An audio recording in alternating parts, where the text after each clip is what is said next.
the most profitable email flow that I've set up with Klaviyo is email is the one thing that if you build a list, the bigger your list, the more successful you can be. when I started, I set up Klaviyo, but I didn't realize the value of setting it up at the time.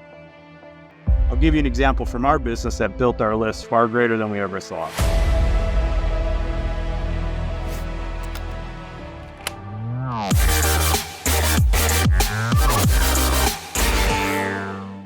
Welcome to the Dropship Unlocked podcast. I'm Lewis Smith, the founder of Dropship Unlocked, and with me is our client success coach, James Erdley.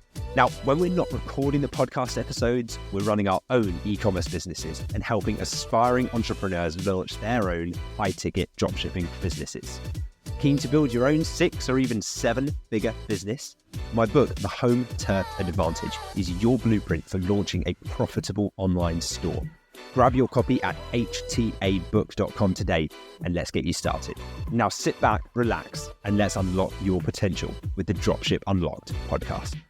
Today, we are thrilled to be joined by Stephen Wagner from Sales Ignition, who's going to be joining us on the Dropship Unlocked podcast. Now, Sales Ignition specialize in all areas of marketing for e-commerce, and they've got a specific expertise or specialist area within Klaviyo for Shopify itself and just driving overall business growth. So really excited to talk to you today, Stephen. Welcome to the show. Thank you. I'm excited to be able to talk with you guys and help share some of my bumps and bruises along the way and expertise with your audience. Definitely. Yeah, I'm sure we can learn a lot from those.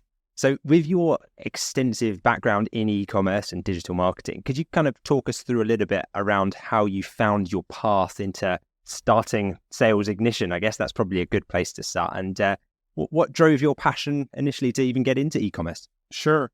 My background came from originally doing software as a service. And so I had founded and started a company, and we were helping a lot of different retailers do online marketing because they weren't very good at it and they needed help from a lot of the products and brands that they carried.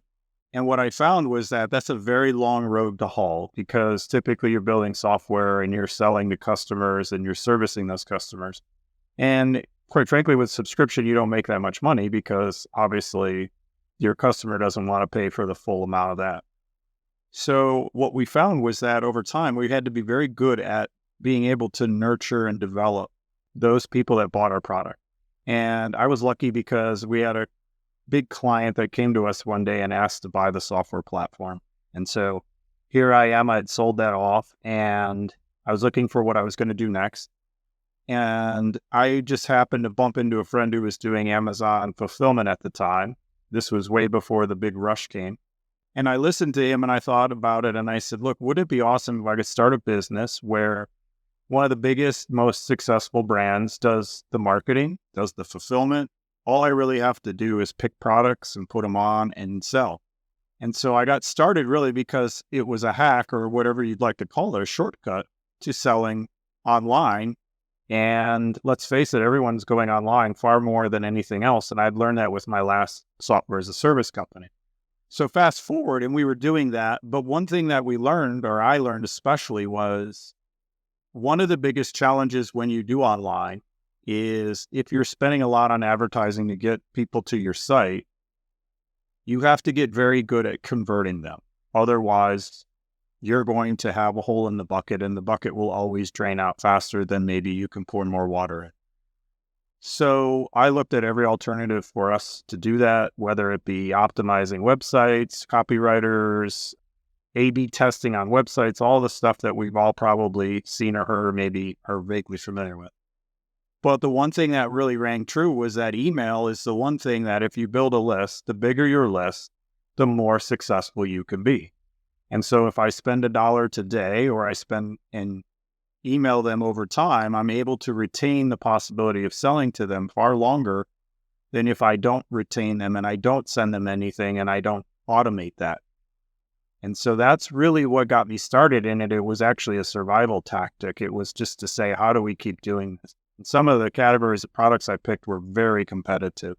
And so I looked for all the products that were out there and I stumbled upon Klaviyo because it was the one where you could actually connected to Amazon, and you could contact your customers and you could send them thank yous and you could ask them for reviews. And it would tell you where they came from. So if they were from Amazon, or you had paid advertising dollars on Facebook or Instagram or Google pay-per-click, you kind of knew where they were. And so that's how I got started with Klaviyo and started to really try to do that for my own business. And so we were successful in growing that business, became number one on Amazon, and won a bunch of awards, got a bunch of media and things from it. And so that's what started it. And as I helped others that I was friends with want to do email marketing, I realized most don't have an idea of how to set the whole thing up. It looks like a giant box of parts. And honestly, what happens is too many people use the tools to dictate their customer journey rather than figuring out what they want their customer journey to be, and then making all of this software, all of this stuff do what they want it to do. So bending it to their will instead of what their deal is with their customer base. And so that's what really I started to find, and I really found that. And I enjoy the helping and being able to elicit that from people who are really passionate about starting an e-commerce business, whether it's to escape their daily life of maybe they are in a job they don't enjoy anymore, maybe they want extra income, maybe they have a great product, but they just need a better way of marketing, because there's all sorts of motivations for people that go in the e-commerce space. So that's part of why I really enjoy this too, is to help people achieve their interests and dreams. Fantastic. Yeah, and it's great you're able to do that. And I think Klaviyo or email marketing becomes a real cornerstone of e-commerce businesses, because you can build up your own list, and it's an audience list that you actually own, and nobody can take that away from you necessarily. So I guess let's dive into more so the importance of email marketing for somebody that's just getting started with an e-commerce business, starting to sell physical products online. Why do you think email marketing is so important? Well, I think it's very important for the biggest thing that you're going to run into when you run an e-commerce store over time, and that is you have to find a way to economically convert people. There's lots of different ways to do that, but email is one of the most efficient ways to do that.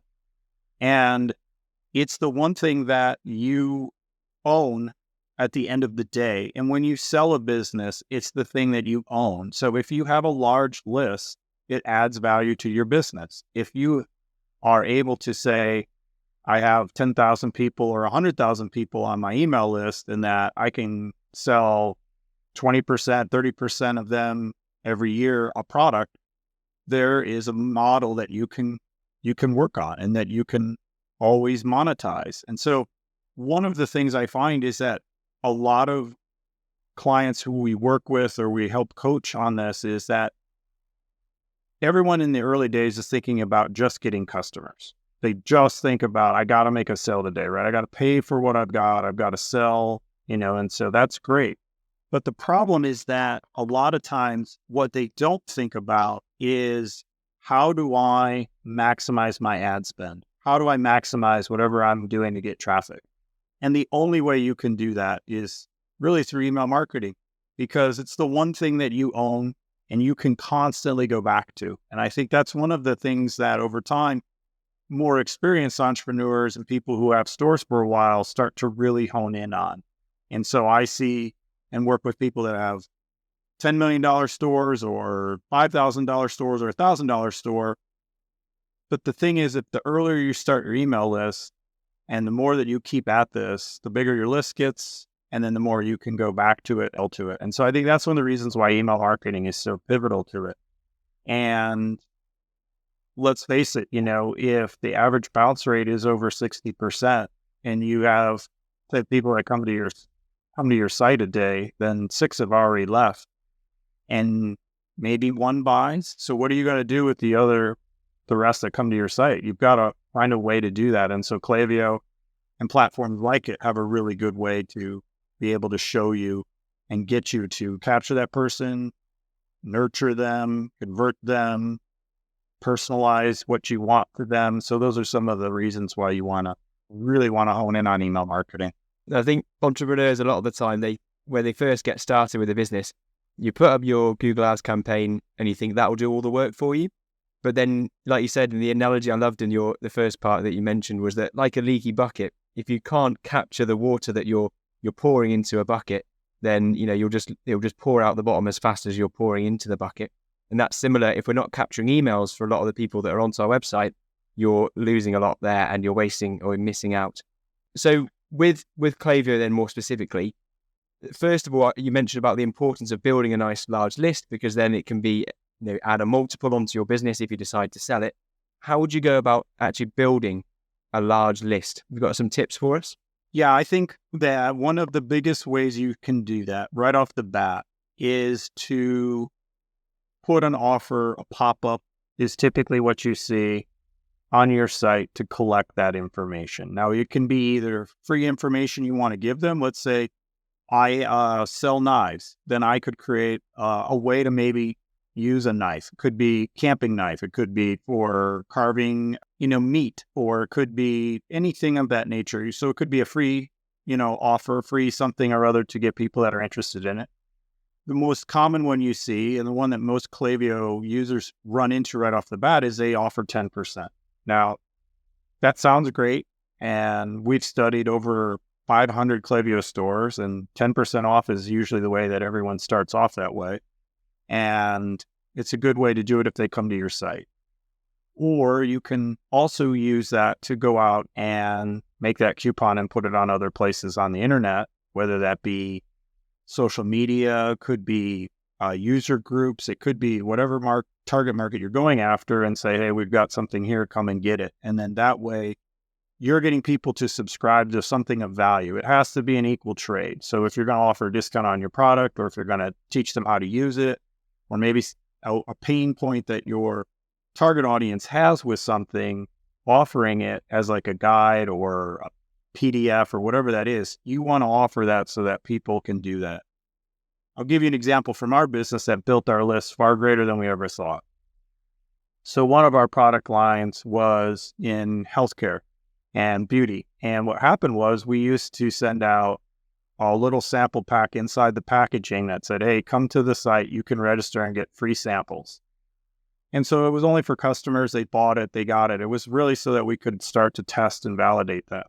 Well, somebody posted it to some Facebook groups, and all of a sudden we had a massive run on all these people who wanted the free samples. And all of a sudden we went from having a few thousand people on our list to having over 30,000 people on our list.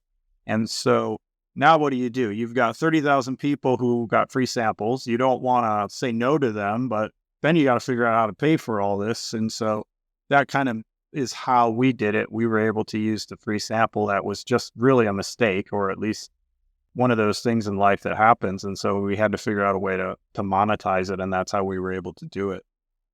I think that far too often when Klaviyo, especially if your audience is new to Klaviyo and you see what they offer, I think that one of the things that I see too often when they ask us to come in and help them improve it is they don't think about doing anything different than what they've been told, because Klaviyo shows you only one point of view, which is 10% off, 15% off, 20% off your product. Sometimes that's not the biggest thing that could be a good trigger for your audience. It could be a bundle. It could be something that adds value. It could be saying, not only do you get an iPhone, but you get an iPhone with a charger and the cable and the case and the car mount. Like, you don't always have to make it just a discount. And so I challenge anyone that's saying, hey, this doesn't work well for us. Well, think of other ways to make a better offer, because that's really what you want. You want to make an offer that gets people to fill out that list, and then put that offer everywhere free you can at first. Go post it wherever you can and tell them, hey, come to our site and fill this out, and you can either get a coupon for it, or you can, immediately take action. So there's lots of ways to do that, but that's how I would start if I were, getting started in this and had to think about economically easy ways to build a list, because that's how you could do it without having to put all the money into advertising and experiment with advertising and try to get good at advertising and targeting and all the complicated things. That's why, advertising is highly effective, but also expensive, especially if you're just starting out. Yeah, absolutely. I love the creative strategy that you went with the free sample option. And then, like you said, it kind of went viral in this group of enthusiasts, and before you knew it, you had a fulfillment problem, not a sales problem. And so it's a great way of reframing it. And I think you're spot on from what I see, like loads of entrepreneurs starting out. And I don't know if it's just because like Klaviyo has like a template where they suggest that you offer 10% or something, but everyone seems to go for that percentage discount, which firstly, like you say, is a bit lazy, because it's like, well, you could actually save that percentage margin rather than just giving it away and offer them something that they really want of value that just adds to the value rather than just trying to compete on price.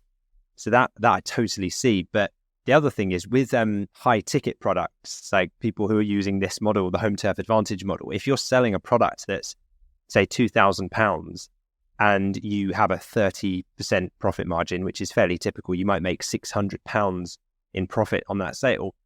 Well, when you give away 10%, it might not sound like much, but that's a third of your margin, right? And that can be the difference between being able to scale effectively, hire a team, pay for additional ads, really run the business effectively, and making things quite unnecessarily difficult. So I totally agree. I think having that creativity at the beginning is great. And I love what you said about the importance of building a list early in your journey, because I know when I started, I set up Klaviyo, but I didn't realize the value of setting it up at the time. It was only months later where the dust had settled, the business was up and running, sales were coming in. I went back and thought, oh, thank goodness I set that up at the beginning, because now I've got someone to actually market to. Otherwise, I bet so many entrepreneurs get 6 months into their journey, a year in, and they're like, right, let's do some email marketing. And then they look and it says 0 subscribers and they think, oh, it's because I never set up a pop-up or a coupon of any kind. So great point. And I think having that second bite at the cherry that you get with email, or third or fourth or fifth bite, so underappreciated. In a perfect scenario, entrepreneurs would think you run ads to the site, someone buys, great, you earn your profit. But the reality is someone might not buy the first or the second or the third time. And if you have email, it's that constant free follow-up mechanism, isn't it? So I know that's an important aspect of our business for sure, and many successful e-commerce businesses. I just wanted to move into Shopify discussions for a little bit, if we can, Stephen. So I know that Shopify is the platform of choice, certainly for many of our listeners and for James and myself in our businesses. In your experience, what are some key strategies that e-commerce business owners should implement on Shopify to make sure that they're enhancing their store's performance and the sales associated with their store? Sure, that's a great question. And I think that it's one that we're all in the e-commerce space always trying to maybe catch up to sometimes, because it seems like you're either ahead of the cart or behind the cart, so to speak.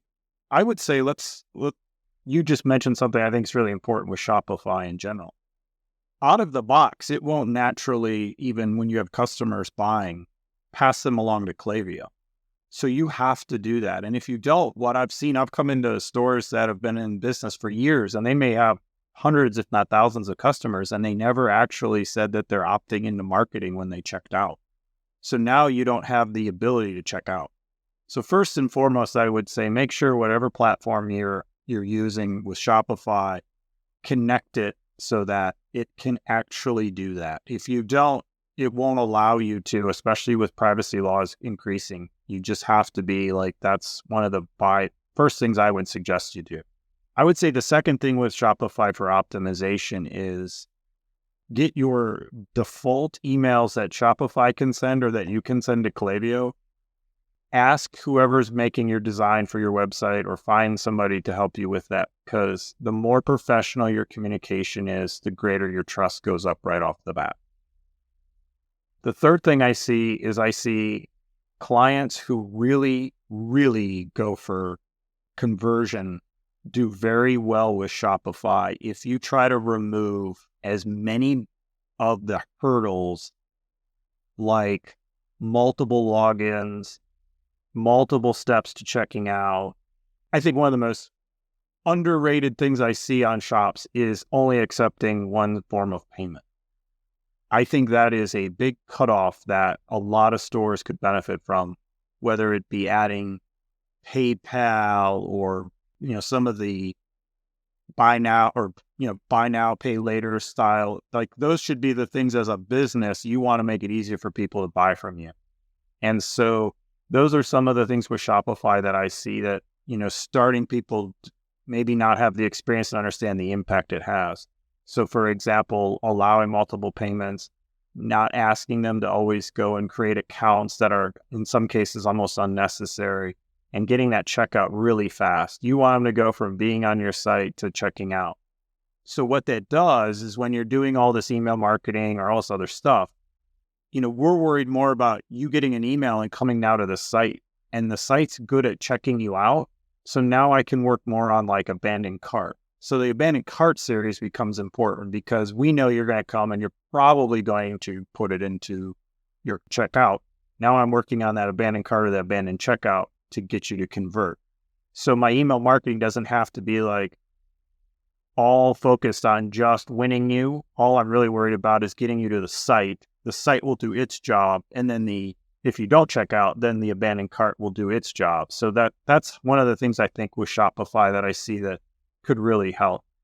I think the other thing that with Shopify that far too often stores don't get right is they don't put their unique selling points on every page that the customer is going to interact when they come to buy. So what do I mean by that? A lot of times you'll see stores that have really cool programs, free shipping after a certain amount, easy returns, fitting and style, or whatever it could be, like customer support on making you pick the right product, subscription programs. So if you want to be buying it more often, you can get a discount and you don't have to come back to the store all the time. These are all different things, and they don't merchandise it. They don't put it out there so that as a customer, if I'm on that page, I see it. They put it maybe on the front page. They put it maybe somewhere else on the site. And I would say take every page that somebody's going to be buying a product from with a very novice look at it and say, why would I want to buy from it? What does my risk, how do I mitigate my risk? What can I do? What do you as a store offer to make it easy for me to buy and check out? Because you want them to add to cart. You want them to check out, because then they've shown interest, they've shown intent, and email marketing can be very effective then. If I have 10 products and you come to my site and you put 2 in your cart, those are the 2 I'm going to focus on. I'm not going to focus on the other 8. And that way, all the stuff you do becomes more effective. So that's what I would recommend with Shopify. Fantastic. Yeah, so being clear what the USPs are, making that clear to customers. And something you touched on, which I think is important, especially just for beginners getting started, probably the most profitable email flow that I've set up with Klaviyo is the abandoned cart flow. I'm sure it's the same for most e-commerce businesses. So I'd say that, and let me know if you agree, Stephen, is the first one to focus on in terms of the first flow to set up in Klaviyo. So do you agree that's the first one to set up? And secondly, if so, how would you go about setting up an initial abandoned cart flow? Sure, that's a great question. It's also the one that's honestly the one in Klaviyo you don't get out of the box. You have to add this to your Shopify theme. And I think that's one of the things that oftentimes is missed, is that you have to add code to your site to actually have added to cart work. If it doesn't, you won't be able to use that flow. So that's first and foremost, add it to your theme. That's probably the most impactful thing you can do. Next, I would write down, this is what I would do. And so we have a free worksheet that somebody can use and get from us. But I would say, write down what you want someone to do after they've added to cart but didn't check out. What would you tell them? If you and I sat down and had a cup of, coffee in America, tea with, in the UK, what would you tell me were the reasons why I should buy it?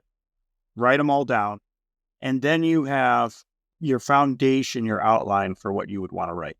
And that's what I think is missing a lot of times. And some of our best clients, that's where we put all the effort into. So it's your unique selling points. Remind them, hey, it's free shipping if you hit this dollar amount. We do returns, long terms or free, returns, whatever that is that you offer to incentivize them. That can be an email. I think what happens with email is a lot of early, novices to it try to put everything into every email. So your added to cart, your abandoned cart, doesn't have to do that. You can send as many emails as you want. So break it down. And I like to call it like, spoon feeding them or squirrel feeding them. Send a little bit every day, because the difference between, a big store and maybe a brand new store is that typically it's not so much that one is using email more than the other. It's just they're sending more. And so they do that. So if you have 3 or 4 things, let's say it's payment options, maybe you've got different ways to buy it. Maybe you've got free shipping. That could be one email. Free shipping is a second email. Maybe your return policy is a third one. Maybe it's how your stuff is made. Maybe your stuff is organic. Maybe your stuff is made in a special factory, whatever that is. So your added to cart is doing that. And then show them what's in their cart. I think that's the other thing with an added cart series that is often lost is I see and have to kind of help repair a lot of added carts that were more like campaign emails that are just like one topic and one big splashy promotion instead of letting them know they've already got it in their cart. And the last thing I would recommend is if you have product categories, and there's a reason why you have product categories, for whatever reason that is, then make an email for that category. And then when someone adds that category into their cart, you have 3 or 4 unique selling positions. So for example, I'll go back to selling a knife because I think it's a basic thing that most people can understand. It's just a knife that cuts things, right? So you have a knife, but somebody adds a sheath or some kind of protective covering in it, right? So now you have an email and added cart that shows the value of that sheath. Whatever it is, 3 or 4 things. You can carry it with you. It'll protect it. It'll keep the knife from rusting. I'm not making these up on the fly, but I don't see enough of that. And that's the thing that you have the power to, like getting people to just understand your products and communicating that, like it's very simply through added to cart. Like we know what you've got in your cart. Like I said before, if we sat down and had a cup of coffee, what would I tell you to make you interested in it? And then do that over a series of emails. You have up to 30 days to keep that person's cart cached. So you have an entire month's opportunity to market to them. So use it wisely. Yeah, wise words. And like you say, so many early entrepreneurs, it's so tempting when you're building out that Klaviyo flow to just go straight for the jugular and think, I'm going to second email. This is it. This is my last chance. Like sell. And then I think often what happens is you kill the rapport with the customer because they're like, this company are pretty desperate. Like, why are they hounding me so much in the inbox? Unsubscribe. And, they're gone. Whereas I think some of the most successful Klaviyo campaigns I've seen they actually look the most unpolished and the worst. Like they don't look like professional branded emails. And because of that, they kind of sneak in like a Trojan horse into the inbox, don't they? And I'm sure you see these all the time. Like people they open them because they're like, wow, that looks like a friend's written that to me or something. And like you say, the importance of that nurture, that follow-up rapport building and relationship building with the customer, if you can lead with value, because sometimes it's really easy to jump to price must be the objection. The reason that they didn't buy was price, so let's just hound them with a discount. But there are so many other objections it can be, right? And so yeah, it's a wasted opportunity not to use that 30-day period, like you say, to start just unpacking all these different objections and be like, was it this angle? Like, do you not know how to use it? Is it to do with like aftercare? Is it to do with assembly? Is it, there's all these reasons that might be the factor. And really interesting. With your journey in terms of like building and scaling e-commerce businesses, I'm sure you've had your fair share of challenges. I know you mentioned one of them about the free samples dilemma, where you were inundated with free samples and then had that dilemma you were faced with. Based on your expertise and what you see in the market, what are some of the most common hurdles that e-commerce owners face, and how do you recommend they either overcome them or avoid them in the first place? It's a great question. I think the first one that most stumble upon is knowing their customer or figuring out who is going to buy their product. And I can give you a good example of this that just happened. So I have a client, they do over $10 million. They have been very successful even getting people to buy on pre-order. You would think that somebody that's done this knows their audience really well. And so after the holidays, they were asking me to kind of help them figure out their next path forward as they use that to find products. And I think this is really important for what you're trying to do. So if you're doing drop shipping and you're trying to figure out your kind of menu or your portfolio of products, this goes, I think, in the same vein. And so they made the assumption that their customers were them, and they're young, and they're into certain things. They live a very urban lifestyle, and they did this. And so what I was able to do is take their complete customer list and actually match it. In America, I could match this for them, and you can use other tools to do this. And I showed them that it was somebody who was much older than them, lived out in the rural area, and was not exactly them. It was somebody much older than them. It was somebody more conservative than them. It was somebody that was definitely not educated to the level they were. And that 50% or a little less than 50% were female, which wasn't who the owners are and who is driving a lot of the strategy. And so I think that's a really big thing, because if you don't get that right, your advertising is going to suffer because you're going to be targeting the wrong people. When you do promotions or you do offers, you are not connecting with them. And so what I was able to do for them was show them, in the US, we have a Veterans Day. And I said, you need to really double down on Veterans Day holiday, or, that promotion. And it was their most successful of the year.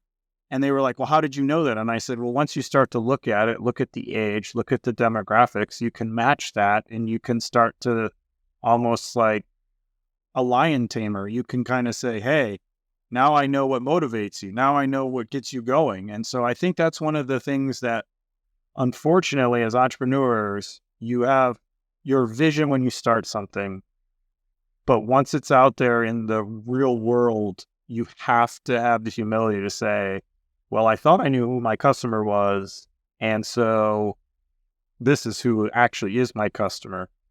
And I find sometimes they fight that, and that's one of the things that I see is like they do it in their marketing, they do it in their website design, they do it in their advertising, and they're like, we're not getting the results we want. I'm like, because you're trying to bend your customers to who you are. So when you send stuff, the things you benchmark, the designs you want in your stuff, like your emails and your ads, it's not resonating as strongly, because who really wants your product might be these old people, like in my one client's example, and you're wanting to do the hip young stuff. And it was working for them, but they were at a critical point where they had to start to pick other products and things. And it was like, hey, you're going to miss the ball. So that's one of the things I think that happens the most with it. Yeah, it's fascinating. So actually building out your customer identity.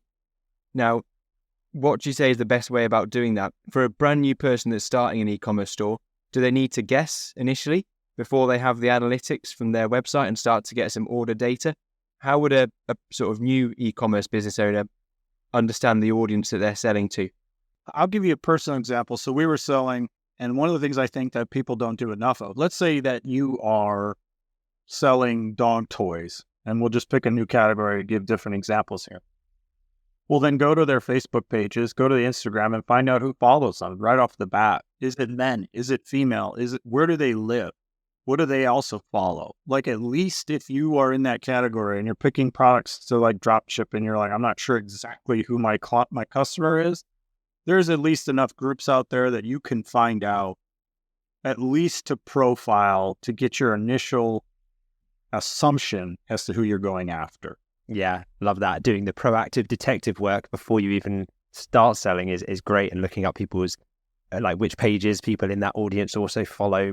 Great. You'd never unearth some of those secret gems, would you, of great audiences to target. But also, I think once you start selling, a great thing that I know we've done is start putting post-purchase surveys out to people and be like, so what did make you buy? Like, what was it that you liked? What didn't you like? What would have made it better? What other things are you now in the market for? And then even feeding that data into a AI tool like ChatGPT or Google Gemini or something, and trying to get like insights from that bulk data to say, give me the summaries of like, what are the 10 most reoccurring pain points in these survey responses, and how could we potentially overcome some of those in our abandoned cart flow, for example, or our welcome sequence. So some really good stuff, and it's great to hear, because I think so many people miss that. So that's a great tip for anyone starting out. in terms of reflecting on your journey and the vast experience that you've gained throughout your experience in e-commerce, what piece of actionable advice would you give to an e-commerce entrepreneur at the moment who's maybe looking to build and scale their first e-commerce business in today's competitive market? My advice would be build your own audience, what's ever natural for how you need to do that. I see a lot right now of companies who try to use the algorithm to advertise and don't know why it's getting them customers, and try to use influencers to impact their business. And I think that a lot of entrepreneurs who are getting started, if they took the extra effort to actually go that route and start to try to build their own audience, will have greater success. It may not be immediate because you're not getting to just spend money and put money in and hope that the slot machine gives you customers, but being able to do that. So what would that look like? I would have some way to capture emails, because I still believe that that's one of the most important cost-effective things that you can do. And then secondly, I would find a way to, like if I were doing a dropship product or a product I created my own, I would use it. I would show how to use it. I would use it any which way from Sunday. And to your point, if I did a bunch of homework and I said, people on Amazon that buy this product complain that it doesn't have this or it doesn't have that, or it can't do this, or it can, it's missing this, I would make content for that, whether that be a video, whether that be TikTok, whether that be whatever your preference is, I would make something showing using it, because oftentimes we're our own worst promoters. We know all the faults of the business or what we're trying to bring to market, and so we use that to kind of temper our lens as to what we want to do or be aggressive with. And you have to have the confidence to just say, look, I'm starting this and I need to be successful with it. Let's go. Let's just show it to everyone. I'd rather fail faster that way than I would if I were just kind of maybe creeping along and hoping that everyone's going to magically figure out my product's really good or great. You just got to go for it and build your audience. Do it on whatever platform you like, whether it's, there's soup du jour today of all these different social media platforms. But, do that and then say, hey, come check it out. You could do an infomercial. You should be doing an infomercial for your business all the time, whether it be in email marketing or whether it be on the social media platforms. And I think that's probably the biggest thing I could say for someone starting out, and just do it, because there's a lot of imposter syndrome I find that a lot of people have. But if you're going to put your time and effort into it, you're not an imposter anymore. You're somebody who's actually in the arena, and you're the one that's doing it, and more power to you.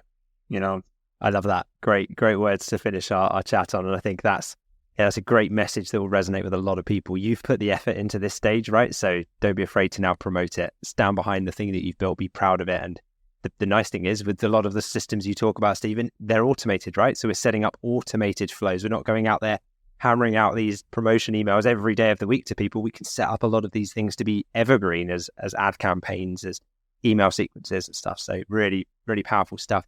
So Stephen, thank you so much for joining us on the Dropship Unlocked podcast today. We've had some really, really valuable insights and expertise from you. And I just wanted to ask where people can find out a little bit more about Sales Ignition, should they like to do so.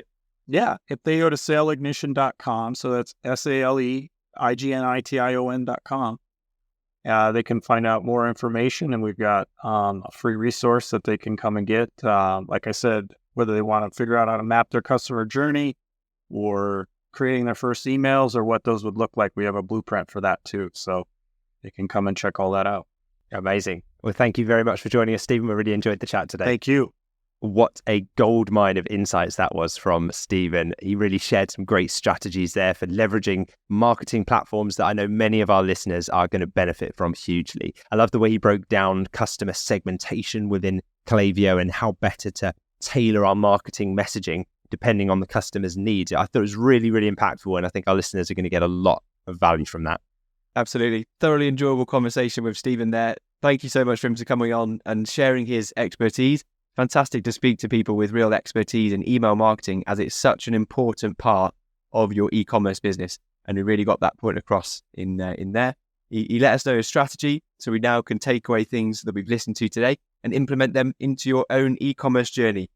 So just follow on with that step-by-step approach he used to getting your best pop-up form, to then putting your flows together and taking it from there and really implementing it to make a big impact on your business. That's it. And to all of our listeners, this is your moment to take action. Stephen's advice, coupled with a solid framework, can really propel your business forward. And if you want to take the fast track and get things up and running quickly with your business, why not pick up a copy of my book, The Home Turf Advantage? It's designed to complement the strategies that we discussed in today's interview and provide you with a step-by-step guide to building your own successful e-commerce business. Remember, every big journey starts with small, deliberate steps. And let's make those steps count. You could be taking that very first step in the next few minutes. Simply open up a browser and head to htabook.com. Enjoying the podcast? We'd love to hear from you. Leave a comment or a review, and we might just feature it on an upcoming episode. Also, for detailed show notes and resources, head to dropshipunlocked.com/podcast. If you found value from any episode of this podcast, please take just 10 seconds to leave us a quick 5-star review on your podcast app of choice. It helps us more than you could imagine. And who knows, you might just hear your comments on the show. Thanks for being part of our community. Your support helps us keep delivering a new episode every week. Now let's answer a question that we've had in from a listener. So if you want a question answered on the podcast, all you need to do is leave a comment beneath the YouTube video version of this episode, and you might just hear it answered in an upcoming episode. So that's exactly what Joshua has done. So thank you, Joshua, for asking this question. And he's asked, do I need insurance for my dropshipping business? Thanks for the question, Joshua. So first thing to say, as always, we are not insurance professionals. So this question is definitely best answered by insurance advisors and insurance professionals. However, I can say what we've done. The majority of the liability with this business model sits with our suppliers. That's who create the products. That's where the products come from. But what we've done as a responsible retailer is we would always take out insurance for our businesses, so our retail businesses. Now, the types of business insurance that we'd usually take out would be product and public liability insurance. And also, sometimes you might want to take out employer liability insurance as well if there are more than one director for the business. It's something that we'd usually set up at about the point where we're starting to make sales and things are starting to happen. It's not a large expense because we don't take any stock. We don't have employees as such in these types of businesses. And those are just some other advantages really of this dropshipping business model. So Joshua, for specific recommendations for your business, my advice would be to contact an insurance company or advisor and ask for a few quotes and try and get their advice. Absolutely. Fantastic question. Thank you, Joshua. Useful for anyone thinking about getting started, but it is something that is only a very small expense really in comparison to most business insurance. So it's a benefit again of the business model that we're in. So we'll highlight a review that we've also had now from a listener. And again, this is coming through a comment on a recent YouTube video. So if you want to let us know what you think of the podcast, then leave a comment below. So a big thank you to Erasmo TT2114 for the YouTube comment. And they have said, I want to thank you a lot for your videos, podcasts, emails, and books. Myself and many like me very much appreciate this because unlike some other business gurus, you use your platform to encourage people and spread wisdom, giving practical solutions for real life problems. I hope you keep it up because it massively helps. Wow, thank you very much for your review, Erasmo. Always great to hear that you've been enjoying the podcast and we will do our best to keep it up. So thanks for letting us know what you think. Before you go, how would you like to join our elite masterclass program and community completely for free? To be in with a chance to win free access, simply leave us a review for the podcast on your favorite podcast platform. And check out episode 52 of the podcast for full details on how to enter that competition. Thanks for joining us on this episode of the Dropship Unlocked podcast. We hope you're walking away with insights and inspiration. To kickstart your e-commerce journey, grab a copy of my book, The Home Turf Advantage, at htabook.com.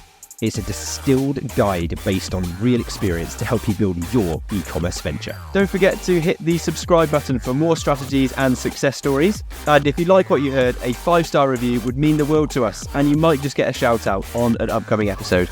And finally, thank you for deciding to spend your time with us today. We can't wait to bring you more insights on the next episode of the Dropship Unlocked podcast.